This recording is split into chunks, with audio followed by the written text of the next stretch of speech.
I am Victoria Sterling, 32 years old, and for the past decade, my family has treated me like their charity case. They've dismissed my career in event planning as glorified party coordination for rich people's birthdays. This summer, when my golden child cousin announced her engagement, guess who was assigned the cramped staff quarters above the kitchen while everyone else got Ocean View suites? Me. What they didn't know was that I had purchased Ocean View Manor Resort 6 months earlier, and I was about to give them a family wedding they'd never forget. Growing up as a Sterling meant understanding the intricate social hierarchy that governed every family interaction.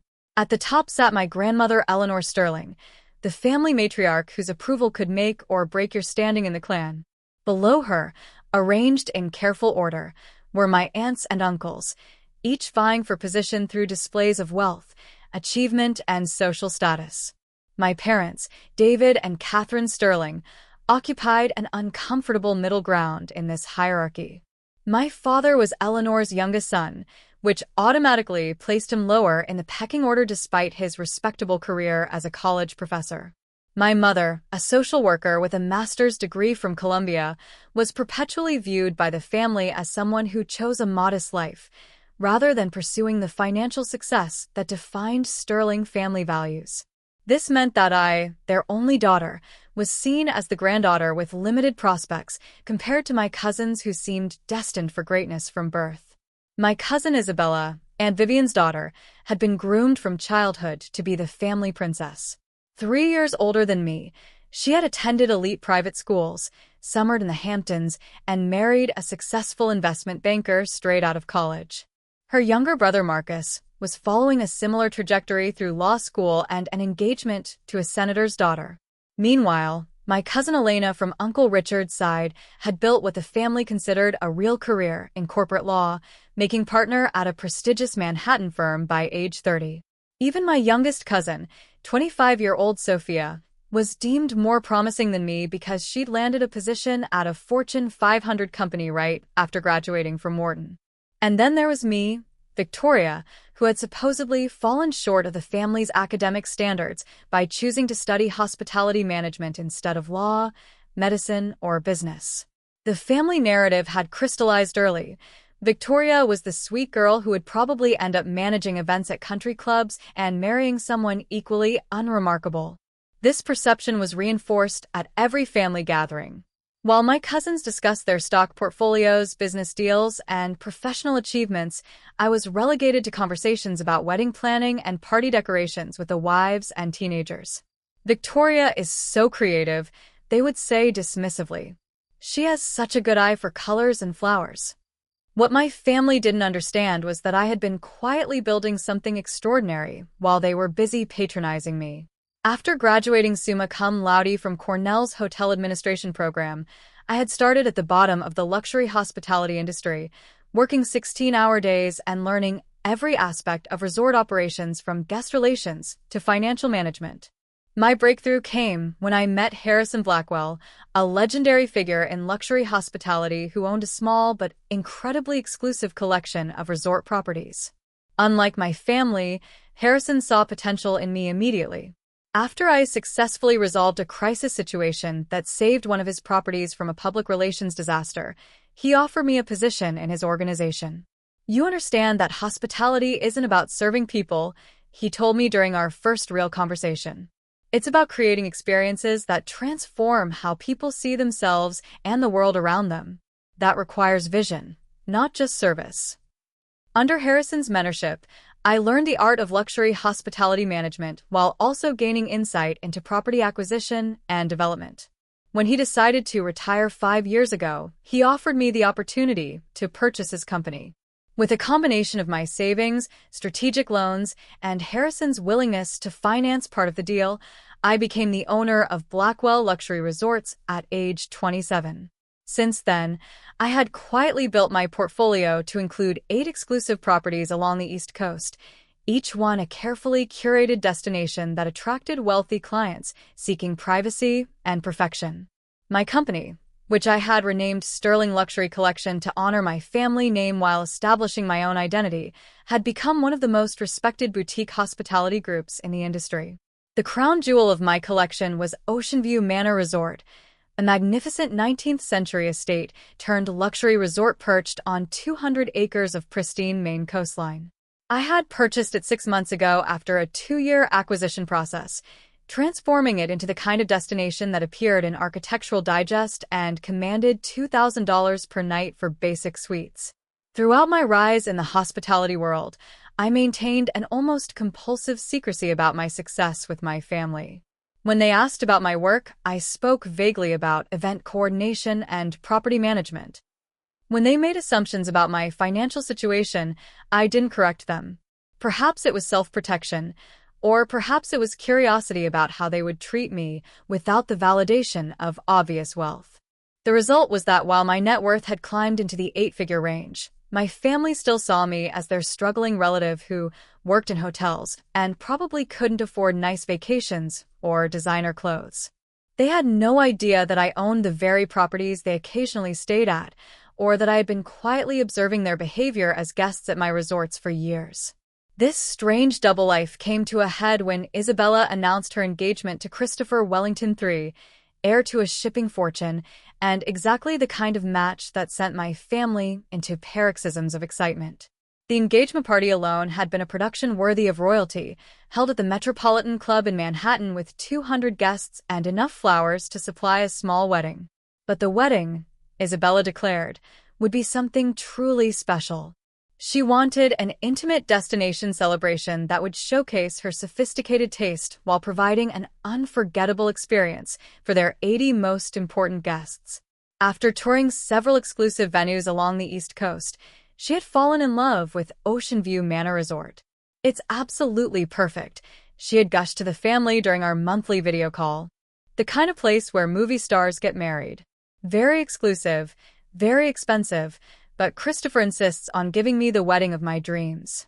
I had listened to this announcement with a carefully neutral expression, knowing that my resort director, James, had spent 3 hours showing Isabella and Christopher every inch of the property just 2 weeks earlier.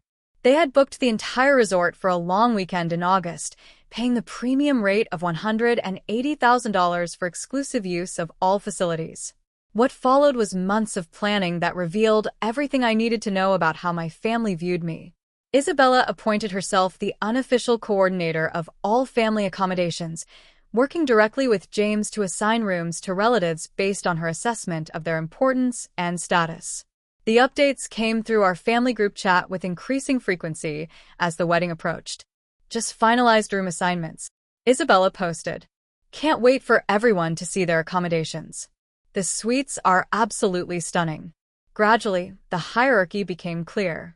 Grandmother Eleanor would occupy the presidential suite, a 2,000-square-foot oceanfront masterpiece with a private terrace and butler service. Isabella's parents, Aunt Vivian and Uncle Charles, had been assigned the manor suite, nearly as luxurious with panoramic ocean views.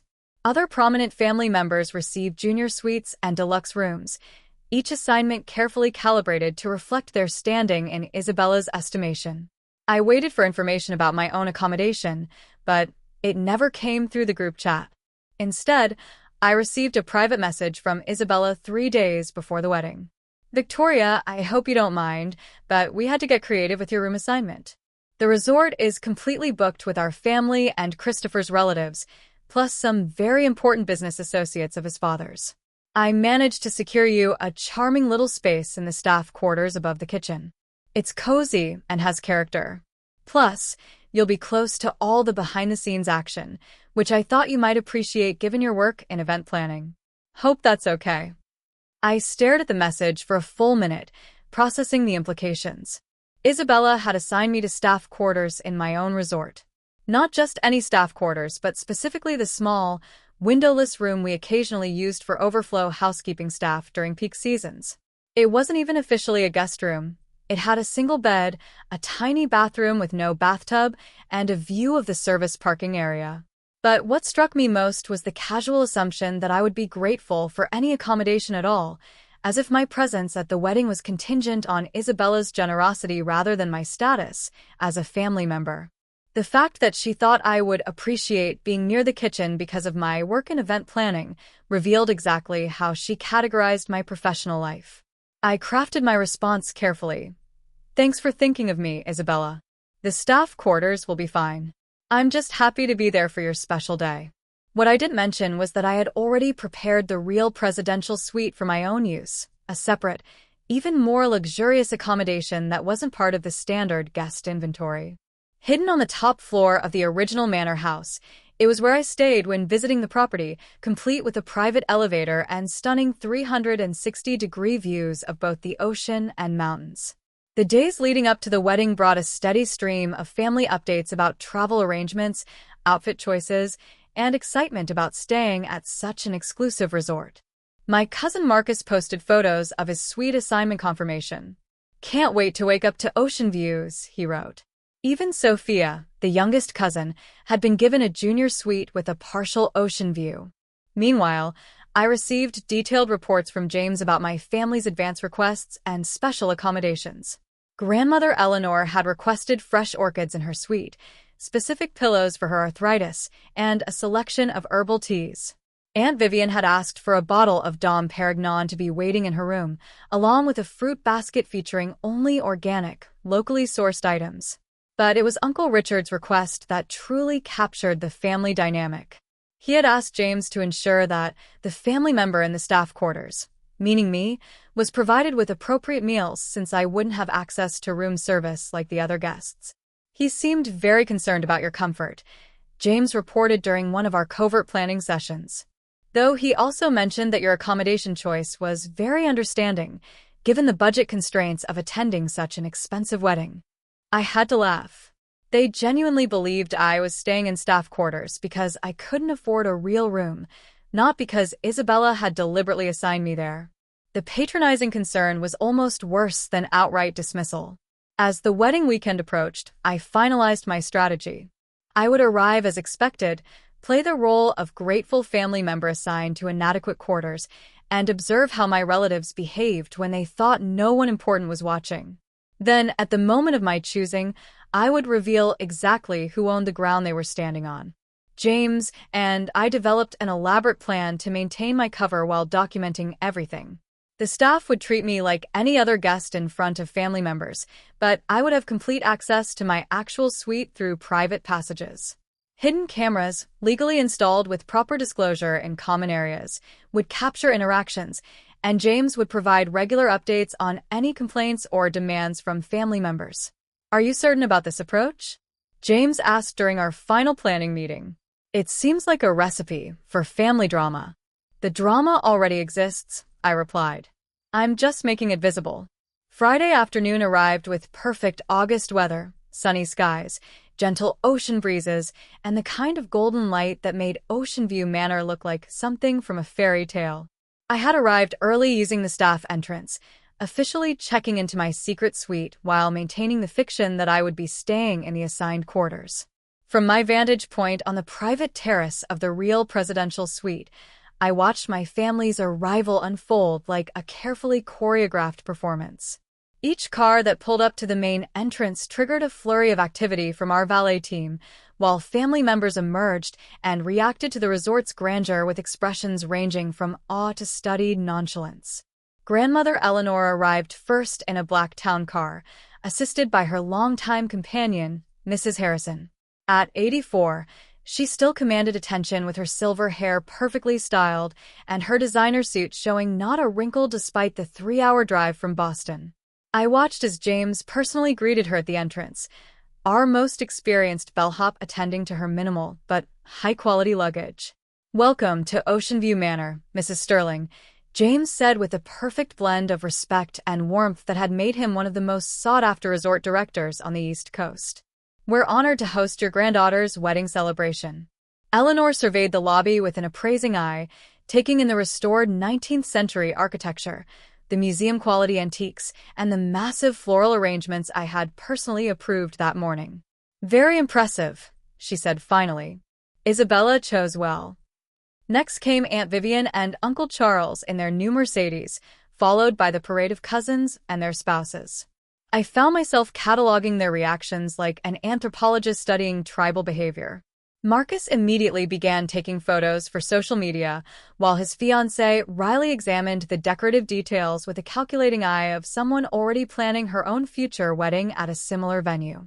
Elena arrived with her husband David in a Tesla, both of them dressed in the kind of casual but expensive clothing that signaled sophisticated wealth. They moved through the check-in process with the efficient confidence of people accustomed to luxury accommodations. But it was Isabella's arrival that truly commanded attention. She swept up to the entrance in Christopher's vintage Bentley like a movie star making her grand debut, her long blonde hair perfectly styled despite the convertible ride. Her entrance dress, a flowing white sundress that probably cost more than most people's monthly rent, caught the breeze dramatically as she stepped out of the car. "Christopher, darling, it's even more beautiful than I remembered," she exclaimed, spinning around to take in the full vista of manicured gardens leading down to the private beach. "Our guests are going to be absolutely enchanted." Christopher, handsome in the generic way of men born into old money, nodded approvingly as he surveyed his soon-to-be wife's chosen venue. "Your taste is impeccable as always," he said, kissing her cheek. "This will definitely impress the Wellington family." I waited until most of the family had checked in before making my own appearance in the main lobby, rolling a modest suitcase and dressed in the kind of casual outfit that would reinforce their assumptions about my limited budget. The contrast between my simple jeans and sweater and the designer vacation wear sported by my relatives was intentionally stark. "Victoria." My mother's voice carried across the lobby as she spotted me near the reception desk. She hurried over, leaving my father to continue admiring a landscape painting that I happen to know cost more than his annual salary. "How was your drive, sweetheart?" she asked, enveloping me in a warm hug. Despite the family dynamics, my parents had always shown me genuine love and support, even if they shared the others' assumptions about my limited success. "Not bad at all," I replied. "This place is incredible." Isabella really outdid herself. "Isn't it gorgeous?" my mother agreed. "Though I have to admit, it makes me a little nervous. Everything looks so expensive. I'm afraid to touch anything." Before I could respond, Isabella appeared at my side with the gracious smile she wore when performing acts of family charity. "Victoria, I'm so glad you made it. I was just telling Christopher about your room situation." Christopher extended his hand with the polite but distant manner he reserved for people he considered beneath his social circle. "Isabella mentioned you work in event planning. You must have some interesting insights about a venue like this." "A few," I said mildly. "The restoration work alone must have cost millions." "Oh, Christopher's family knows the owners," Isabella said breezily. "That's how we got such a wonderful rate for the exclusive booking. These types of places usually don't cater to family weddings. They're more focused on corporate retreats and celebrity events." I filed away this interesting fiction. Christopher's family had no connection to my resort whatsoever, and they were paying full premium rates while maintaining my pleasant expression. "Speaking of your room," Isabella continued, "I should warn you that it's quite small and doesn't have the ocean view like the other accommodations. But it's clean and comfortable, and honestly, you'll probably be too busy enjoying the festivities to spend much time there anyway." "I'm sure it will be perfect," I assured her. James appeared at my shoulder with impeccable timing. "Miss Sterling, I have your key ready whenever you'd like to see your room." The irony of my resort director addressing me by the same last name as the rest of my family wasn't lost on me, but James maintained his professional composure flawlessly.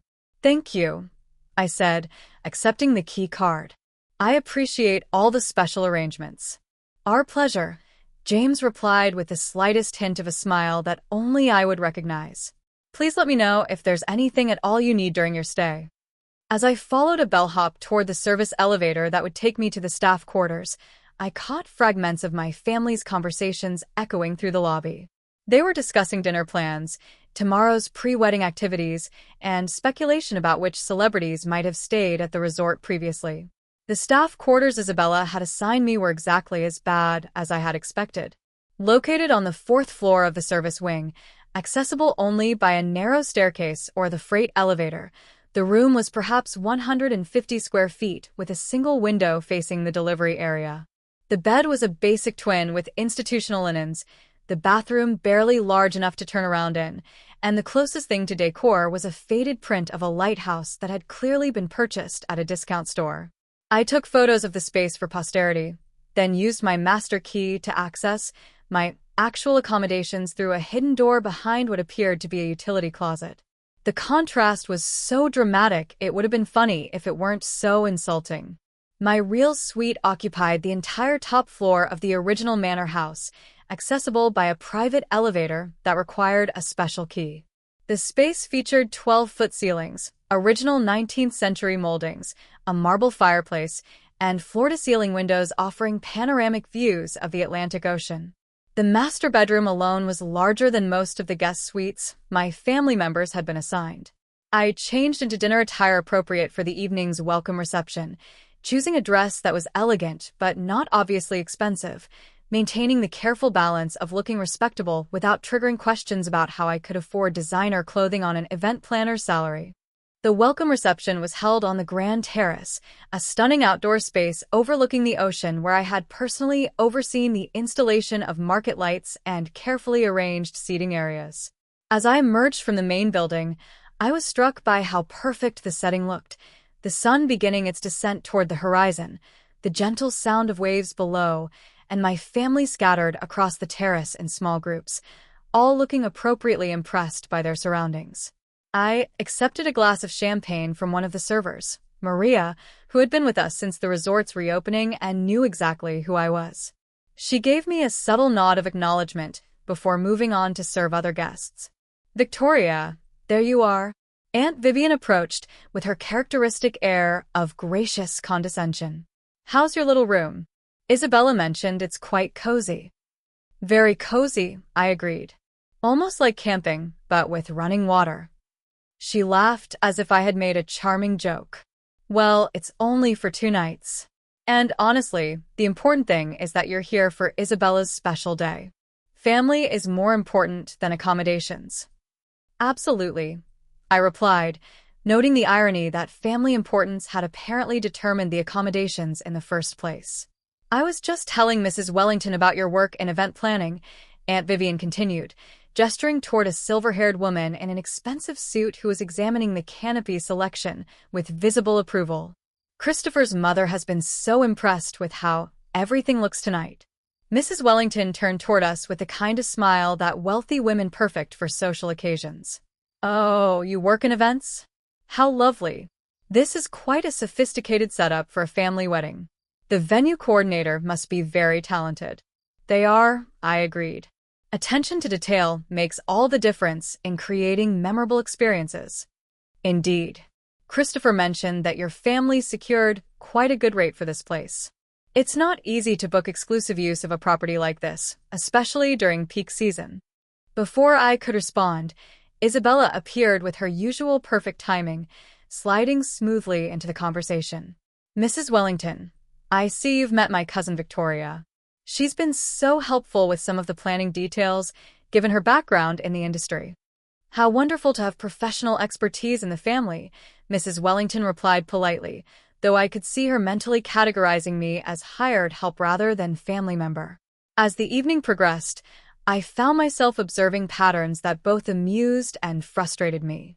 Family members who had barely acknowledged my existence at previous gatherings suddenly wanted to discuss my insights about luxury hospitality, assuming I was impressed by amenities that I had personally selected and approved. Uncle Richard cornered me near the dessert station, clearly having consumed several glasses of wine. "Victoria, I have to hand it to you for being such a good sport about the room situation. I know it's not ideal, but family weddings can be expensive for everyone involved." "I'm managing fine," I assured him. "That's what I admire about you," he continued, swaying slightly. "You've never been demanding or high maintenance, like some people in this family. You understand your place and make the best of it." The phrase, "understand your place," hung in the air between us, revealing more than he probably intended about how the family viewed me. I was expected to be grateful for scraps and never aspire to more than my designated role as the practical, unambitious cousin who helped with logistics. Speaking of understanding one's place, I said carefully, I've always been curious about how decisions get made about family arrangements. Like room assignments, for instance. Uncle Richard nodded sagely. Isabella handled all that. She's got a good head for organizing things hierarchically. Grandmother obviously gets the best suite, then parents, then the young professionals who are establishing themselves. It's logical. And I fit where in that hierarchy? I asked with genuine curiosity. He paused, clearly realizing he was venturing into potentially sensitive territory. Well, your family, of course. But realistically, your career situation is different. Isabella was just being practical about matching accommodations to people's circumstances. The assumptions embedded in his explanation were staggering. Not only had Isabella assigned me the worst room, but the entire family had apparently discussed and agreed that this was appropriate based on their assessment of my circumstances. As the reception wound down and family members began drifting back to their suites, I made my own exit, heading ostensibly toward the service wing while actually slipping away to my real accommodations. From my private terrace, I could see lights coming on in the various guest rooms, my relatives settling into luxury suites while believing I was cramped into a space smaller than most people's closets. I poured myself a glass of wine from my private collection and settled into a comfortable chair to review the evening's revelations. Tomorrow would bring more opportunities to observe my family's behavior, but tonight had already confirmed what I suspected. They saw me as fundamentally different from them, someone whose limited success and presumed financial struggles justified treating me as a second-class family member. The wedding weekend's second day brought perfect weather and a carefully planned schedule of activities designed to showcase both the resort's amenities and Isabella's sophisticated taste. I woke early in my luxurious suite, enjoying coffee on my private terrace while watching the sunrise paint the ocean in shades of gold and pink. From my vantage point, I could see family members beginning to emerge for breakfast on the main terrace below. The schedule Isabella had distributed called for a leisurely morning meal followed by various optional activities, a guided nature walk, sailing on our private yacht, spa treatments, or simply relaxing by the pool. I dressed carefully for the day, choosing clothes that struck the right balance of presentable but not expensive, and made my way down to breakfast using the regular guest elevators. The main dining room buzzed with conversation as my family enjoyed what was undoubtedly the most luxurious hotel breakfast most of them had ever experienced. Our executive chef, Antoine, had prepared a spread that showcased both classic elegance and local Maine specialties, fresh lobster benedict, blueberry pancakes made with berries from our own gardens, artisanal pastries, and a selection of locally sourced cheeses and smoked fish. Everything was presented on fine china, with silver service that gleamed in the morning light streaming through floor-to-ceiling windows. Victoria. My cousin Elena waved me over to the table, where she was sitting with her husband David and several other relatives. You have to try the lobster benedict. It's incredible. And the coffee, added David, holding up his cup appreciatively. This is the best hotel coffee I've ever had. They must import it from somewhere exotic. I accepted a cup from one of the servers, noting with amusement that our coffee was indeed exotic, a custom blend from a small roaster in Costa Rica that I had discovered during a property scouting trip last year. The cost per pound was astronomical, but the quality justified every penny. How did you sleep? Elena asked politely. I hope the room wasn't too uncomfortable. It was cozy, I replied diplomatically. Very authentic. Marcus laughed from across the table. Isabella said you're staying in some kind of original servants' quarters. That's actually pretty cool from a historical perspective, like sleeping in a museum. The casual way he described my accommodation as servants' quarters, while he enjoyed a 600-square-foot suite with an ocean view, perfectly captured the family's attitude. My discomfort was reimagined as a charming historical experience rather than a deliberate slight. Where is Isabella this morning? I asked, noticing her absence from the dining room. Spa appointment, Aunt Vivian replied from the neighboring table. She's getting the full treatment before tonight's rehearsal dinner. Facial, massage, hair styling. Christopher's treating her to the complete bridal package. I nodded, knowing that the complete bridal package was an $800 service that included use of our private spa suite for 4 hours. Isabella was essentially getting a full day of pampering while I was supposed to be grateful for a room that housekeeping would normally refuse to clean. As breakfast wound down, family members began organizing their day's activities. I listened to the various plans being made, noting who was invited to what and how these invitations reflected the ongoing family hierarchy. The sailing excursion was limited to couples and immediate family, which apparently excluded me despite being a blood relative. The spa group was invitation only, organized by Aunt Vivian for the women who appreciate luxury treatments. The nature walk was open to everyone, but framed as entertainment for those who prefer simpler pleasures. I ended up joining the nature walk, partly because it was one of the few activities I was clearly welcome to attend, and partly because I wanted to see how our grounds looked through my family's eyes. Our head groundskeeper, Miguel, led the tour with the kind of expertise that comes from genuine passion for the land and its history. These gardens were originally designed in 1847, Miguel explained as we wandered through the restored formal gardens. The family who built the manor brought in landscape architects from England to create a design that would complement the natural coastal environment. Cousin Sophia, Christopher's sister, raised her hand like a student in class. How much would something like this cost to maintain today? Miguel smiled diplomatically. Landscape maintenance at this scale requires significant investment. The current owners have spared no expense in restoration and ongoing care. I bet, Uncle Charles muttered to Uncle Richard. Property taxes alone on a place like this must be crushing. No wonder they have to rent it out for weddings. I bit back a smile. The property taxes were indeed substantial, nearly $200,000 annually, but hardly crushing for someone with my portfolio.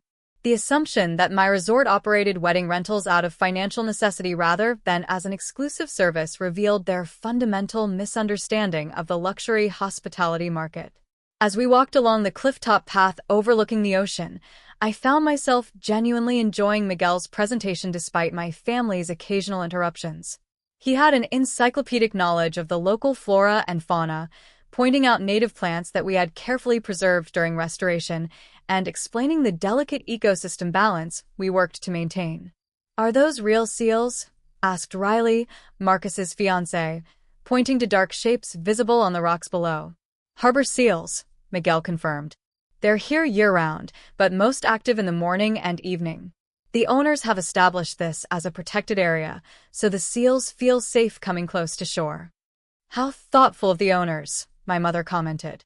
"It's nice to see people with money who care about conservation." If only they knew, I thought, that their supposedly struggling daughter was the person making those conservation decisions. The tour concluded at our private beach, where lounge chairs and umbrellas had been set up for anyone wanting to continue the outdoor experience. Several family members settled in with books and magazines, while others headed back to the main building for air conditioning and afternoon activities. I chose to stay at the beach, partly to continue my observation of family dynamics, and partly because I genuinely loved this particular stretch of coastline.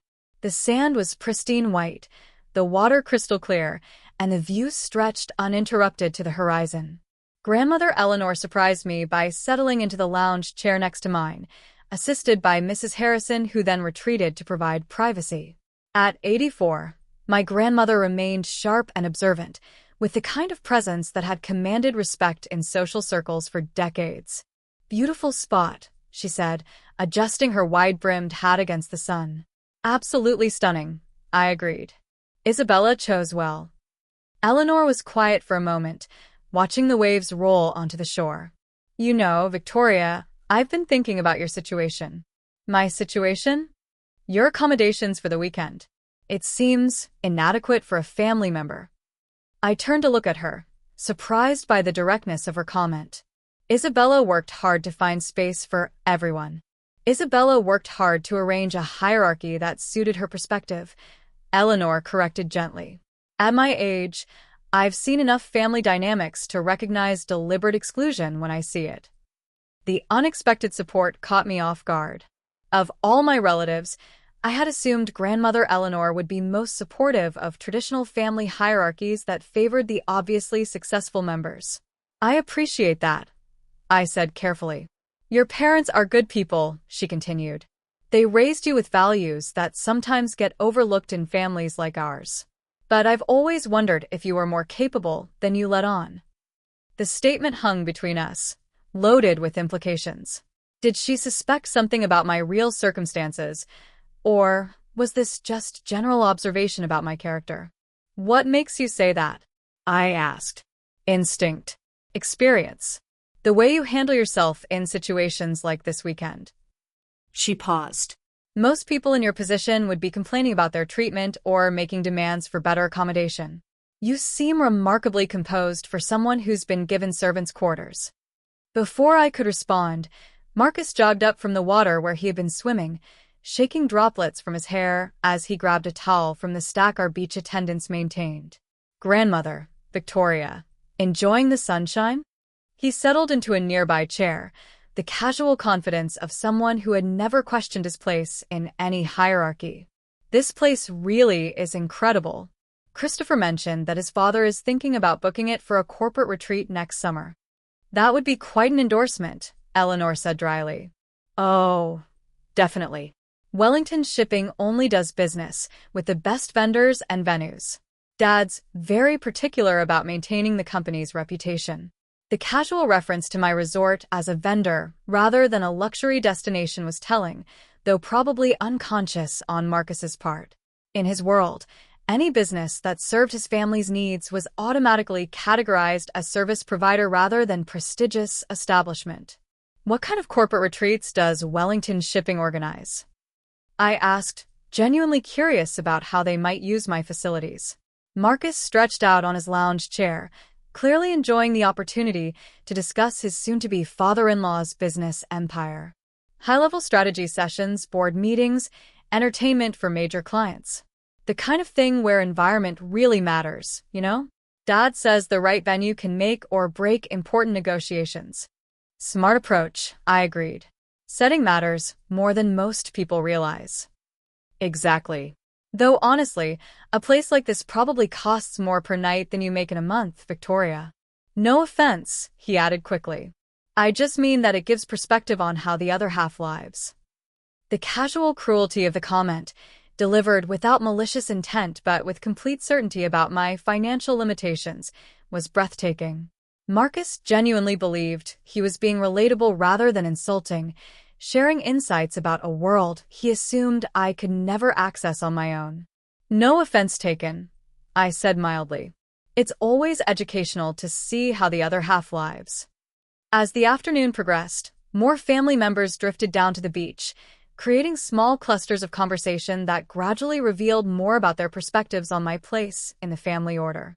I listened as Uncle Richard explained to Christopher's brother about family members' various career paths, describing me as the artistic one who works in party planning, while detailing the impressive achievements of other cousins. The day's final scheduled activity was cocktails on the terrace before the rehearsal dinner, an elegant affair that would include Christopher's extended family and close friends in addition to our relatives. I returned to my official room in the staff quarters to change clothes, then slipped through the hidden passages to my real suite where my actual wardrobe awaited. The cocktail reception was a masterpiece of subtle luxury, exactly the kind of event that had built my reputation in the industry. The terrace had been transformed with market lights, carefully arranged seating areas, and florals that complemented the ocean view without overwhelming it. A jazz trio played softly in the corner while servers circulated with champagne and carefully crafted hors d'oeuvres. I arrived fashionably late, wearing a cocktail dress that walked the fine line between elegant and appropriately modest for my supposed budget. The reception was in full swing, with both families mingling easily and everyone looking suitably impressed by the setting. Victoria. Isabella spotted me immediately, gliding over with the practiced grace of a woman who had been preparing for social events like this her entire life. You look lovely. I hope you found something suitable to wear. The backhanded compliment, acknowledging that I looked good while expressing surprise that I had managed it, was vintage Isabella. Thank you, I replied. The setting is absolutely magical. You've outdone yourself. Well, the venue does most of the work, Isabella said with false modesty. Though I did spend considerable time selecting the perfect location. Christopher's family has very high standards. As if summoned by her comment, Christopher appeared with his parents in tow, all three looking like they had stepped out of a society magazine. Mr. Wellington, distinguished in his custom-tailored suit, surveyed the terrace with the appraising eye of someone accustomed to luxury. Mrs. Wellington, elegant in understated pearls and designer silk, nodded approvingly at the floral arrangements. "Isabella, darling," Mrs. Wellington said, air-kissing my cousin's cheek. "This is absolutely exquisite. The venue coordinator has impeccable taste." "Thank you," Isabella replied, accepting credit for decisions that had been made entirely by my staff.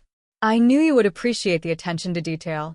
Mr. Wellington extended his hand to me with a polite but distant manner reserved for peripheral family members. "You must be Victoria. Christopher mentioned you work in event planning.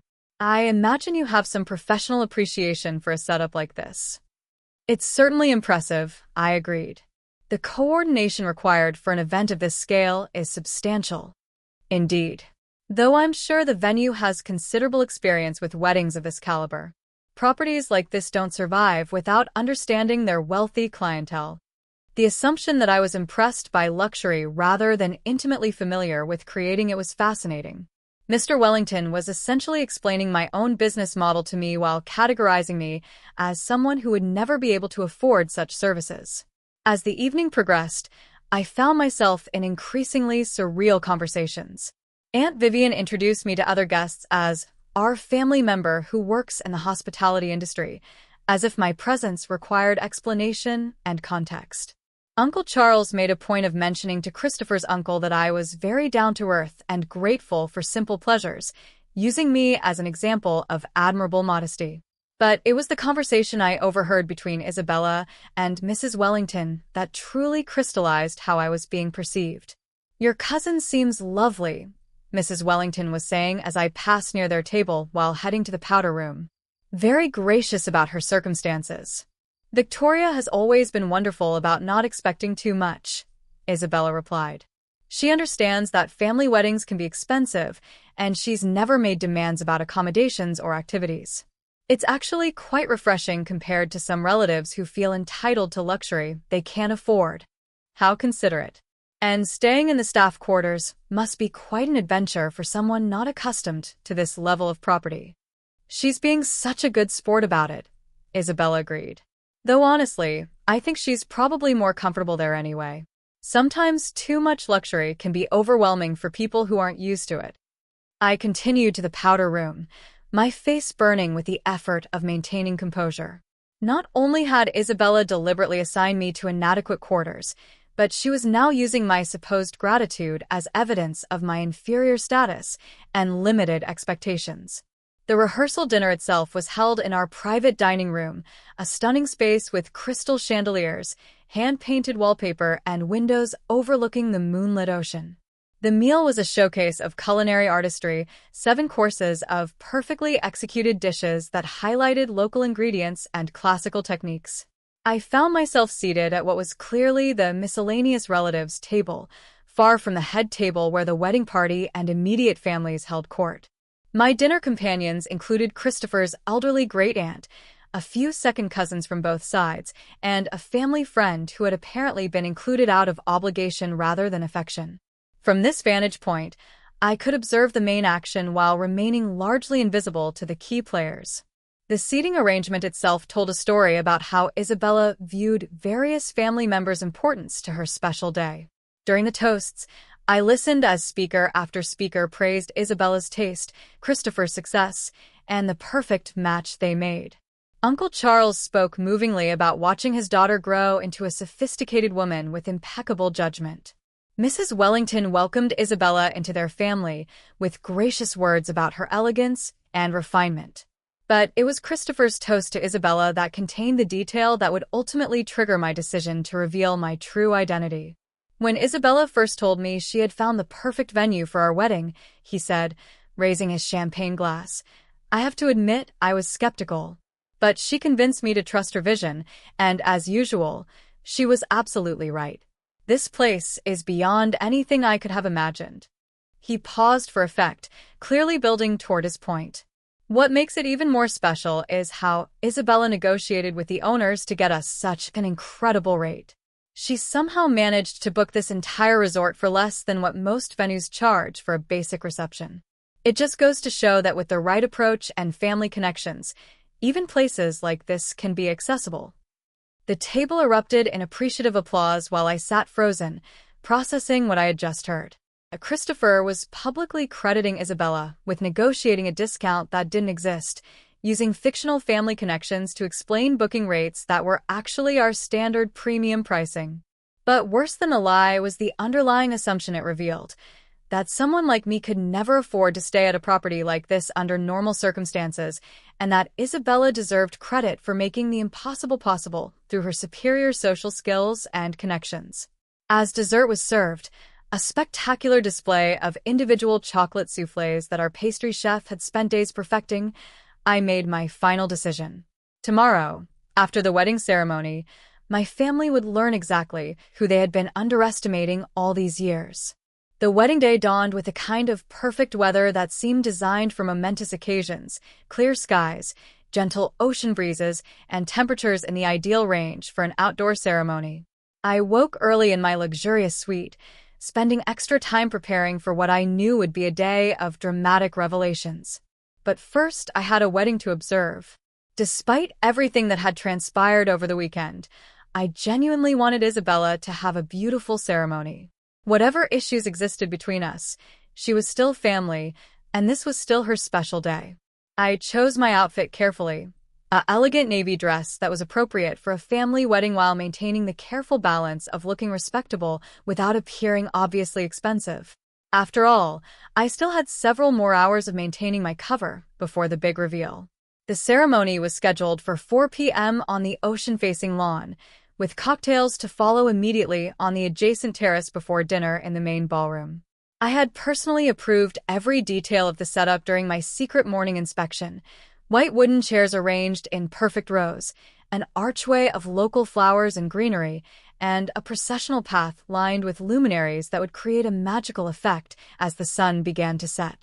I spent the morning observing the controlled chaos of wedding day preparations from my hidden vantage points throughout the resort. Isabella, surrounded by her bridesmaids in the bridal suite, was in full princess mode, hair and makeup artists attending to every detail while she held court in a silk robe, directing final arrangements with the imperious confidence of someone who believed the world revolved around her special day. From the service corridors, I used a nearby chair, curious to hear what she would say now that pretense was no longer possible. I convinced myself that I was being practical about accommodations, she continued. That you wouldn't care about luxury because you weren't used to it. But that was just an excuse for treating you badly because... She paused, struggling with the admission. Because I was jealous and threatened. You've always been more genuine than me, more comfortable in your own skin. I built my identity around status and appearance, while you just were yourself. It made me feel shallow by comparison. The honesty was unexpected and, I had to admit, somewhat touching. Isabella, you didn't need to compete with me. We could have supported each other. I know that now. God, the irony is incredible. I spent years looking down on you while you were more successful than any of us. And you never threw it in our faces or made us feel small. Unlike how I was treated, I pointed out gently. She winced. I know. I'm so sorry. The staff quarters, the exclusions from activities, the constant implications that you should be grateful for scraps, it was cruel. And the worst part is that I justified it by telling myself it was for your own good. How was treating me poorly for my own good? I convinced myself that you weren't sophisticated enough to appreciate luxury, that too much attention would make you uncomfortable or give you unrealistic expectations about your place in the family. She laughed bitterly, when really, I was just protecting my own sense of superiority. We sat in silence for a moment, listening to the ocean waves and distant sounds of the reception winding down inside.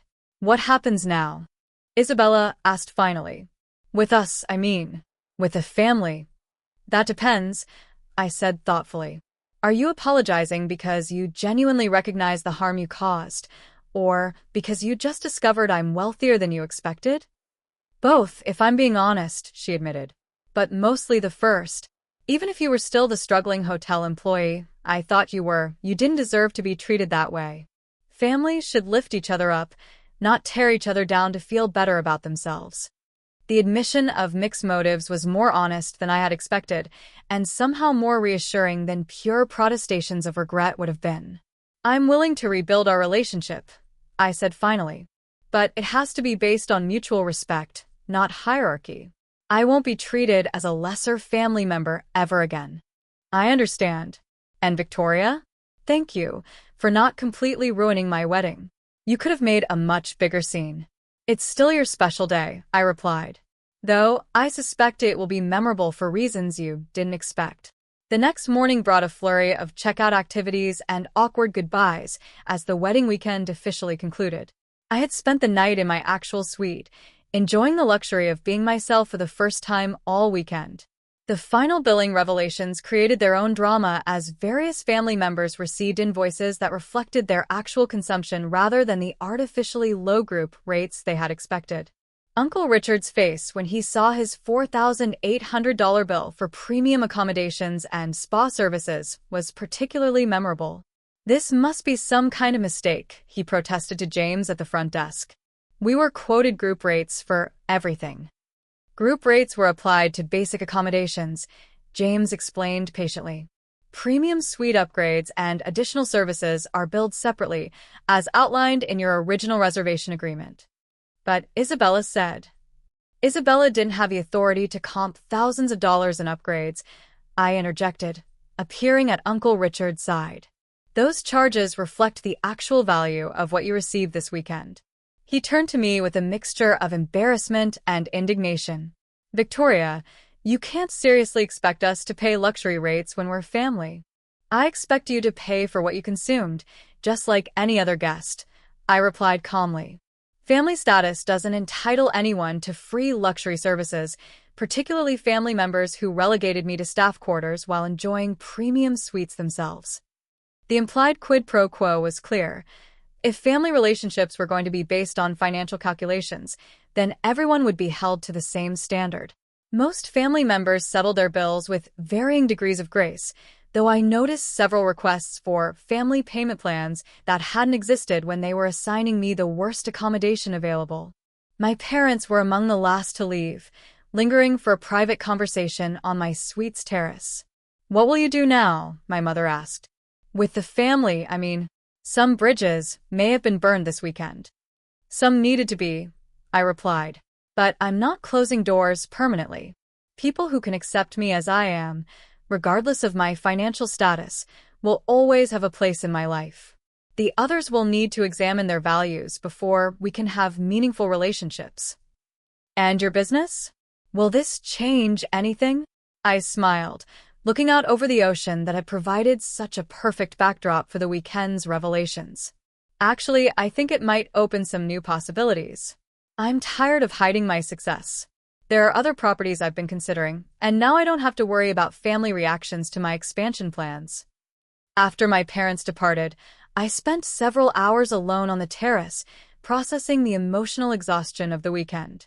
The confrontation had been necessary, but it had also been draining. Revealing my true identity had felt liberating, but it had also fundamentally changed relationships that could never return to their previous state. Over the following weeks, I received a variety of responses from family members. Some sent sincere apologies acknowledging years of underestimation and expressing genuine desire to rebuild our relationships on more equitable terms. Others sent thinly veiled networking requests, suddenly very interested in business opportunities now that they understood my financial resources. Uncle Harold, who had made the most condescending comments about my career prospects, sent a lengthy email proposing a mutually beneficial partnership between his automotive business and my resort properties. The tone had shifted dramatically from dismissive to obsequious, which was somehow more insulting than his original condescension. Aunt Vivian's response was more thoughtful, acknowledging that she had failed to see past surface assumptions and expressing genuine regret for treating me as a lesser family member. She didn't ask for anything in return, which made her apology feel more sincere. But it was Grandmother Eleanor's reaction that surprised me most. She called 3 days after the wedding to express her admiration for how I had handled the situation. "You showed remarkable restraint," she said. "A lesser person would have used that revelation to humiliate people who had treated them poorly. Instead, you maintained dignity while making your point clear." "I didn't want to destroy relationships unnecessarily," I replied. "But I also couldn't continue accepting treatment that was fundamentally disrespectful." "You've become quite impressive, Victoria. I hope you know that some of us always suspected you were capable of more than you were letting on." "Why didn't you say anything?" "Because sometimes people need to reveal themselves in their own time and their own way. You've done that beautifully." The most valuable outcome of the wedding weekend wasn't the satisfaction of finally being recognized for my success, but the freedom that came from no longer hiding it. I had spent years minimizing my achievements to avoid confronting family assumptions and jealousies. That chapter of my life was now closed. In its place was a commitment to authenticity, to being fully myself in all contexts and requiring others to meet me there, rather than accepting diminished versions of myself designed to make others comfortable. 6 months later, I received an invitation to Isabella's first anniversary celebration. The event would be held at a country club rather than a luxury resort, and the tone of the invitation was notably different from her wedding communications. She had apparently learned something about humility in the intervening months. More importantly, the invitation was addressed to Victoria Sterling, CEO, Sterling Luxury Collection, rather than just Victoria. It was a small acknowledgement, but it represented a fundamental shift in how she saw me. I decided to attend. Not because I had forgotten the weekend's humiliations, but because I believed in the possibility of growth and change. Isabella had shown genuine remorse, and family relationships were worth preserving when they could be rebuilt on foundations of mutual respect. As I prepared for the anniversary celebration, I reflected on how much had changed since that confrontational wedding weekend. I was no longer hiding my success or accepting less than I deserved from people who should have valued me regardless of my bank account. The girl who had once tolerated servants' quarters while family members enjoyed luxury suites was gone, replaced by a woman who demanded respect and got it. The business I had built continued to thrive, expanded by new properties and enhanced by the confidence that came from living authentically. But perhaps most importantly, I had learned to distinguish between people who loved me for who I was and those who were impressed by what I had accomplished. The family members who had reached out with genuine apologies and requests for renewed relationships were worth investing in. The others, who were suddenly interested now that they understood my net worth, had revealed their true values. As I locked up my private suite at Oceanview Manor and prepared to leave for Isabella's anniversary party, I smiled at the memory of that transformational weekend. Sometimes the most valuable gifts come wrapped in conflict and confrontation, forcing us to stand up for ourselves in ways we never thought possible. I had finally learned to take up the space I deserved, both in my family and in the world. And that was worth more than any presidential suite money could buy. The anniversary celebration turned out to be a much smaller, more intimate affair than the previous year's wedding extravaganza. Isabella had clearly learned something about the difference between impressive displays and meaningful connections. When she greeted me at the entrance, her hug was genuine rather than performative. "Victoria, I'm so glad you came," she said. "I wasn't sure you would." "I believe in second chances," I replied, "for people who've earned them." As the evening progressed, I noticed how different the family dynamics had become. The rigid hierarchy that had governed previous gatherings seemed to have loosened, replaced by more genuine interactions. Whether this was due to my weekend revelation or simply natural evolution was unclear, but the change was welcome. Uncle Richard approached me during cocktails, looking notably more humble than he had at the wedding. "Victoria, I owe you an apology for how I treated you last summer, and for my assumptions about your career and success. I was completely wrong, and I'm sorry." "Apology accepted," I said simply. Though I hope you've learned something about making assumptions about people's worth based on limited information. I have. Believe me, I have. The most meaningful moment came when grandmother Eleanor asked me to sit with her during dinner. At 85, she was still sharp and observant, but I could see that the past year had taken its toll. "I want you to know how proud I am of what you've accomplished," she said quietly. "Not just the financial success, but the grace with which you've handled everything. You've shown this family what real class looks like." Thank you, grandmother. "That means more to me than you know. I have a confession," she continued.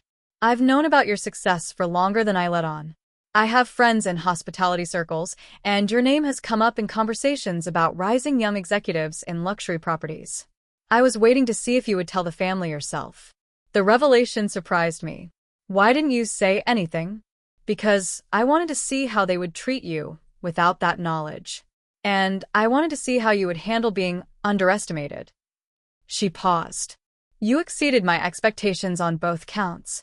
As the evening wound down, Isabella pulled me aside once more. "I have something to ask you," she said hesitantly. "Christopher and I are expecting our first child, and we're planning a small celebration at the end of the summer. Nothing like the wedding, just immediate family and a few close friends. Would you consider hosting it at one of your properties?"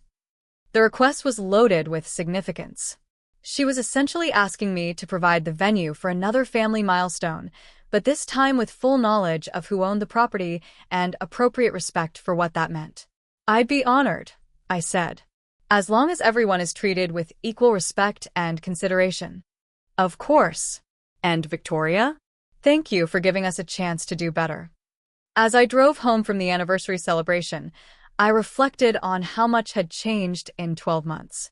The family member who had once accepted servants' quarters and exclusion from activities was now being asked to host intimate family celebrations at luxury properties. But more importantly, I had learned to value myself appropriately and demand that others do the same. The weekend that had started as a humiliating family obligation had become a turning point that freed me from years of accepting less than I deserved. The business continued to flourish. Sterling Luxury Collection expanded to 12 properties over the following 2 years, each one a carefully curated destination that attracted discerning guests seeking authentic luxury experiences. Industry publications featured my properties regularly, and I was invited to speak at hospitality conferences about creating meaningful guest experiences in an age of manufactured luxury. But the real victory wasn't financial success or industry recognition. It was the quiet satisfaction of living authentically, of never again having to hide my accomplishments or accept treatment that diminished my worth. The family relationships that survived the wedding weekend transformation became deeper and more genuine. Those that didn't survive probably weren't worth preserving anyway. I learned to distinguish between people who valued me for who I was and those who were only interested in what I could provide. My parents became regular guests at my properties, finally able to enjoy luxury accommodations without worrying about the cost. Watching them relax in environments I had created, knowing they were proud of what I had built rather than concerned about my financial stability, was one of the most rewarding aspects of my success. Grandmother Eleanor remained a trusted advisor until her passing 2 years later. In her will, she left me her collection of vintage hospitality memorabilia along with a note. "For the granddaughter who understands that true hospitality comes from the heart, not the bank account. Keep showing them how it's done." Isabella and I developed a cautious but genuine friendship built on mutual respect rather than family obligation. Her daughter's first birthday party, held at my newest property in the Berkshires, was a celebration of how far our relationship had come. No one was relegated to inappropriate accommodations, no one was excluded from activities, and everyone was treated with the consideration they deserved as family members. As I stood on the terrace of that Berkshire property, watching my family enjoy an event where status didn't determine treatment and everyone was valued equally, I thought back to that pivotal weekend at Ocean View Manor. The girl who had accepted servants' quarters while others enjoyed luxury suites seemed like a different person entirely. The transformation hadn't happened overnight. It had required years of building confidence, success, and the courage to demand respect. But the wedding weekend had been the catalyst that forced me to stop hiding and start insisting on my true worth. Sometimes the most valuable lessons come wrapped in humiliation and conflict. Sometimes we need to be pushed to our limits before we find the strength to push back. And sometimes the people who underestimate us provide the greatest motivation to exceed their expectations. The resort business had taught me that luxury isn't about impressing people with expensive objects or exclusive access.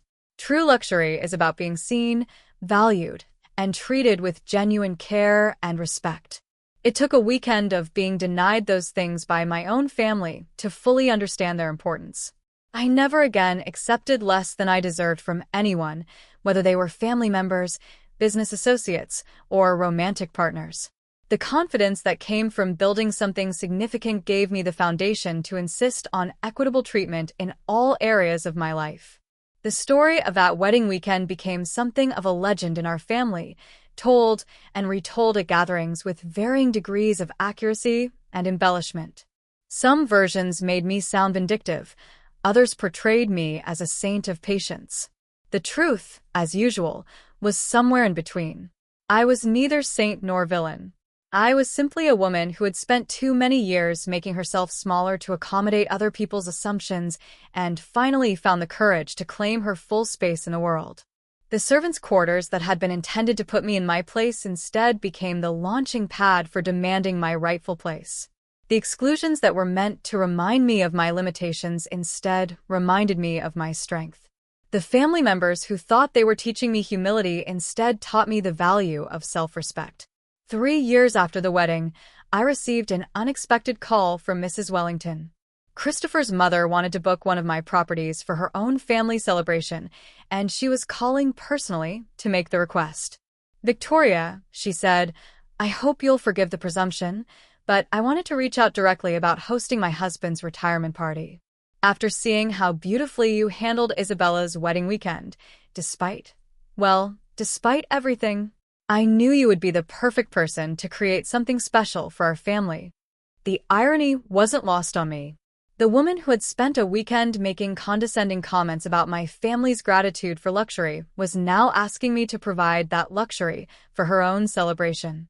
"I'd be delighted to help," I replied graciously. "What kind of experience are you hoping to create?" As we discussed the details, I realized that Mrs. Wellington's request represented something important. It wasn't just business. It was acknowledgement that the person she had dismissed as a grateful charity case was actually someone whose judgment and expertise she trusted with her family's most important moments. The retirement party, held 6 months later at my flagship property in Newport, was a testament to how much had changed.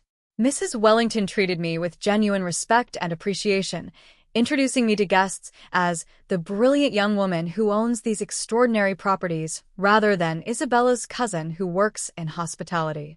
During the celebration, I overheard her telling another guest, "You know, I learned something important from Victoria about not making assumptions about people based on surface appearances. She's taught me to look deeper and appreciate substance over status." The comment would have been patronizing 3 years earlier, but now it felt like genuine insight from someone who had experienced real growth. As the evening wound down and guests departed into the Newport night, I found myself alone on the ocean-facing terrace where so many important moments in my professional life had taken place. The sound of waves against the rocks below provided a constant soundtrack to my reflections. I thought about the girl who had driven to Isabella's wedding weekend expecting to endure familiar slights and subtle dismissals. She could never have imagined standing here 3 years later, successful beyond her dreams and respected by the very people who had once considered her beneath notice. The transformation hadn't been easy. It had required confronting uncomfortable truths about family dynamics, standing up for myself in ways that felt foreign and frightening, and learning to value my own worth even when others didn't. But it had been worth every difficult moment. The business I had built provided financial security and professional fulfillment. The relationships I had rebuilt were stronger for having survived honest confrontation.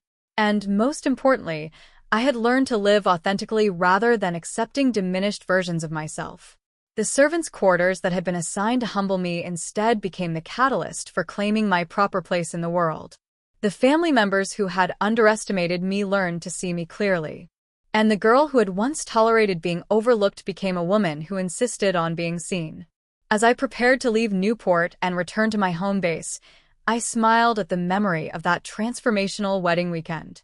Sometimes the best revenge truly is living well, not for the satisfaction of proving others wrong, but for the joy of finally proving yourself right.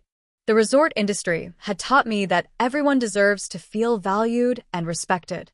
It just took a weekend in servants' quarters to learn how to demand that treatment for myself. Have you ever been in a situation where people completely underestimated you, only to be shocked when they discovered your true capabilities? I'd love to hear your stories in the comments below. Don't forget to like this video if you enjoyed this tale of family dynamics and self-respect, and subscribe for more stories about finding the courage to claim your worth. Thank you for watching, and remember, sometimes the most powerful response to being underestimated is simply being yourself, fully and unapologetically.